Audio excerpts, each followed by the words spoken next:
tu arteria está abierta, pero eso no sirve para nada, ¿ya? Entonces, si ya llega con ese tiempo, usted tranquilo, No. angioplastia primaria no La existe. pregunta es enfocada en que pasan 24, no se lo revasculariza porque sabemos que la indicación por encima de 24 horas no hay una indicación clara, pero este paciente ya hizo un evento trombótico, ¿cuánto tiempo, qué utilizo, doble, triple? ¿Está fibrilado? Doble. Fibrilado. Fibrilado. Y no tomaba antiagregante plaquetario, un paciente con una aspirina, pero tuvimos un caso, o sea, que vino, tomaba aspirina. Doble terapia antiplaquetaria porque es un síndrome coronario. La pregunta es cómo están las demás arterias. ¿Hay isquemia residual? Ese hombre tiene enfermedad aterosclerótica, es prevención secundaria, ha tenido un síndrome coronario agudo, necesita terapia antiplaquetaria dual, si es posible por un año, si está en fibrilación auricular y no es de alto riesgo de sangrado, voy a utilizar un anticoagulante de acción directa, preferiblemente un anti-2 a 110 miligramos 2 veces al día. ¿Por cuánto tiempo voy a hacer esa combinación? Iré viendo, ya después respiraré, a los 3 meses veré, hablaré, veré cómo está su función renal, etcétera, etcétera, y decidiré si lo llevo hasta el año o lo dejo en 6 meses, pero ya tengo tiempo para pensar, ¿no?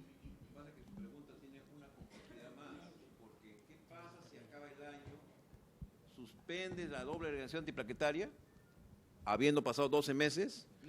Las evidencias dicen de que por lo menos hay un estudio, Pegasus, que demostró de que sí podría beneficiarse hasta por 3 años. Si a mí me preguntas qué hago, como que he tenido alguno que otro caso, yo le digo al paciente, mire señor, hay un estudio que me demostró, yo participé en el estudio, yo sí le creo ese estudio mostró que 3 años baja la tasa de eventos. Usted es joven, siga tomando su pastilla y ya veremos. Si sangra, le quito la medicación, pero si no sangra, siga parando 3 años. Es lo que yo haría. Ahora, el otro tema que hay que aclarar es esto de los 24 horas del ST elevado. Las guías dicen ciertas cosas, ¿de acuerdo? Hay que interpretar las guías con mucho raciocinio, con mucha mente fría. Es cierto lo de la intervención primaria, que es las pocas horas, pero también pone un acápite, eso ha sido reformulado recientemente en las guías americanas, no lo han corregido. Si hay isquemia, si hay evidencia de isquemia, que significa que te siga doliendo el pecho, que el electrocardiograma siga cambiando, abres arteria. Tienes hasta 24 horas. Cuando comienzas a buscar bibliografía que te sustente eso, cuidado con las guías. No todo lo que dice ahí está sustentado en evidencias. Yo he buscado eso porque lo he buscado en mi equipo de residentes, y el máximo tiempo que hay de evidencias, el máximo tiempo que hay es 11 horas, 12 horas, no más, no hay más evidencias, no hay más evidencias. Pero te dicen, hasta 24 horas todavía inténtalo. Lo que ha hecho más complejo el asunto es que, bueno, ya, ¿qué pasa 24 horas? ¿Le abro o no le abro la arteria? El intervencionista siempre va a querer abrirle la arteria, siempre va a querer hacer eso, porque ese es el pan de cada día de ellos.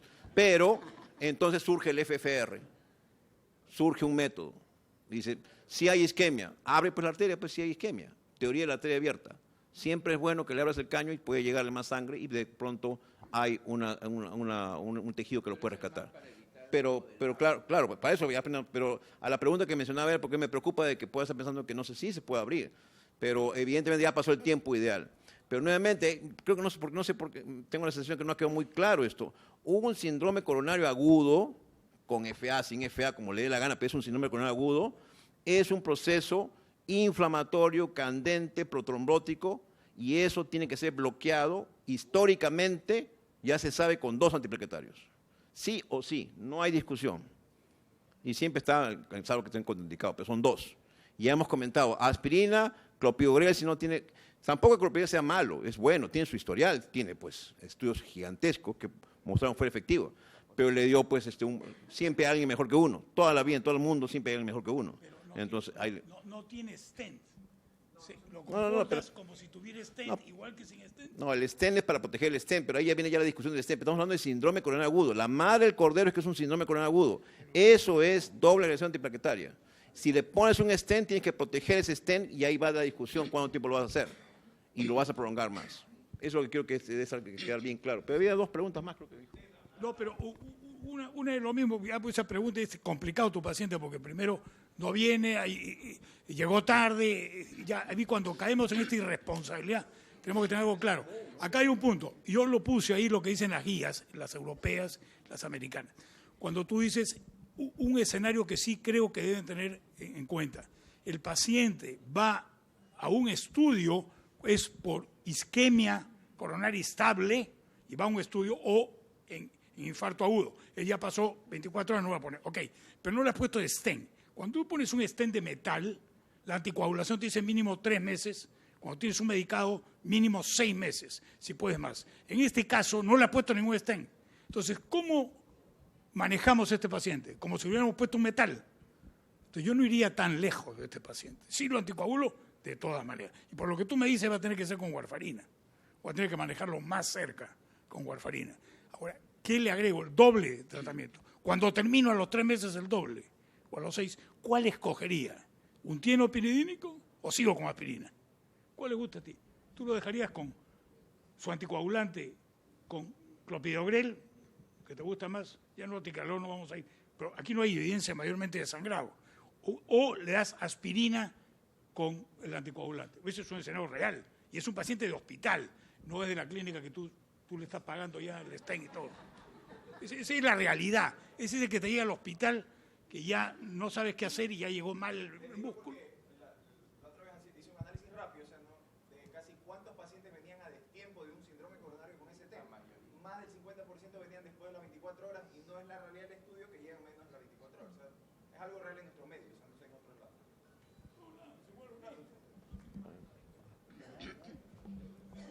Doctor, un paciente hipertenso que se baja del carro y le da un dolor mortal, un dolor en el brazo y se irradia hacia el pecho. Bueno, entonces el dolor es tan intenso que preferiría morirse porque no resiste ese dolor. Y él piensa que hasta llegar a un hospital llega muerto. De repente le dice, no, tómate una aspirina, porque en primer lugar, para mí está la aspirina.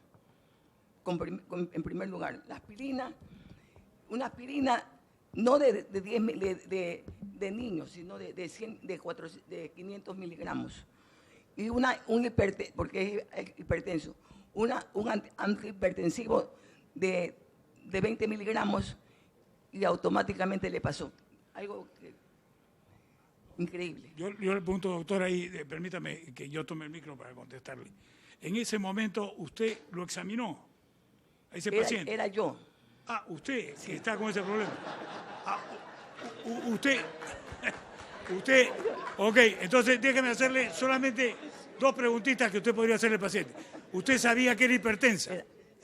Claro, y tomaba aspirina de usted sabía que era hipertensa, que tomaba sus pastillas y que por X razón le subió la presión y tuvo el dolor intenso y usted dijo, me está dando un infarto. Claro, porque era una cosa que yo nunca había tenido, una cosa mortal. Y agarró su aspirina y se la tomó. No la tome, mejor mastíquela. No, tomé la aspirina y tomé Pero mejor mastique la aspirina. El antihipertensivo de 20 y me pasó. Una cosa eso hacía otra cosa, pero no necesariamente licuó el coágulo y se olvidó usted el espasmo. Dejó en un espasmo.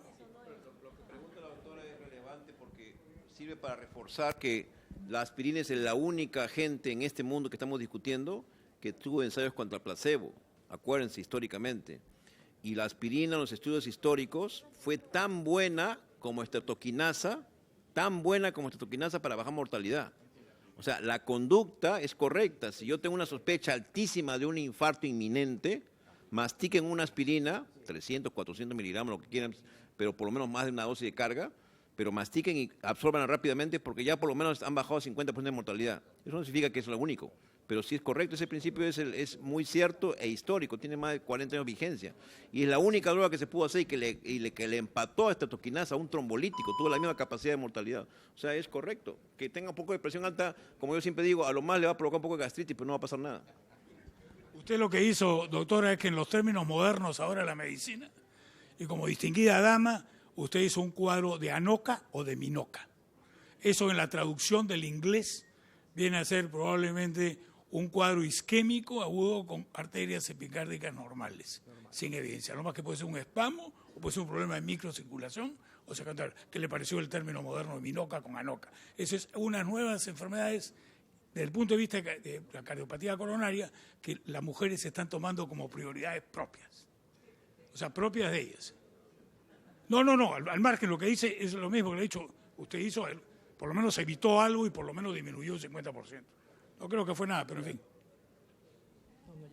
Otra pregunta. Primero, quiero agradecerles la presencia de nuestros panelistas de lujo. Realmente es un tema extenso. Yo un poco les ponía eso porque una cosa es lo que uno ve y uno lo que palpa.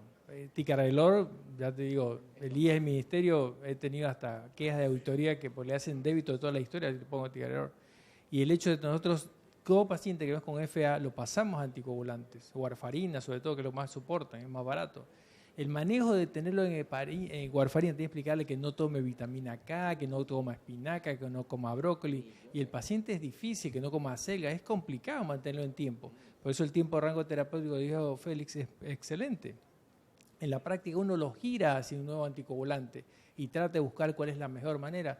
Pero en la práctica el paciente, como es un hospital, yo trabajo en el Vernaza, a veces no puede soportar eso. Entonces le dice, doctor, son $3 diarios, me dice. Entonces, no puedo. ¿Sí? Entonces, la realidad a veces se contrapone. Entonces uno tiene que decir, bueno, ¿cómo le doy warfarina? No le doy warfarina.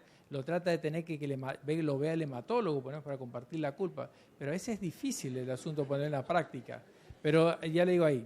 Entonces, le agradecemos a los panelistas. Le quiero pedir a favor de a todos que van a hacer la foto oficial del Congreso. Entonces, todos los asistentes pónganse acá al frente que les van a tomar una foto, a todos grupal, para, digamos, tengan como recuerdo. Es la foto oficial del Congreso. Les rogaría que se pongan para este lado y les van a tomar una foto. Y muchas gracias por su asistencia y a los panelistas.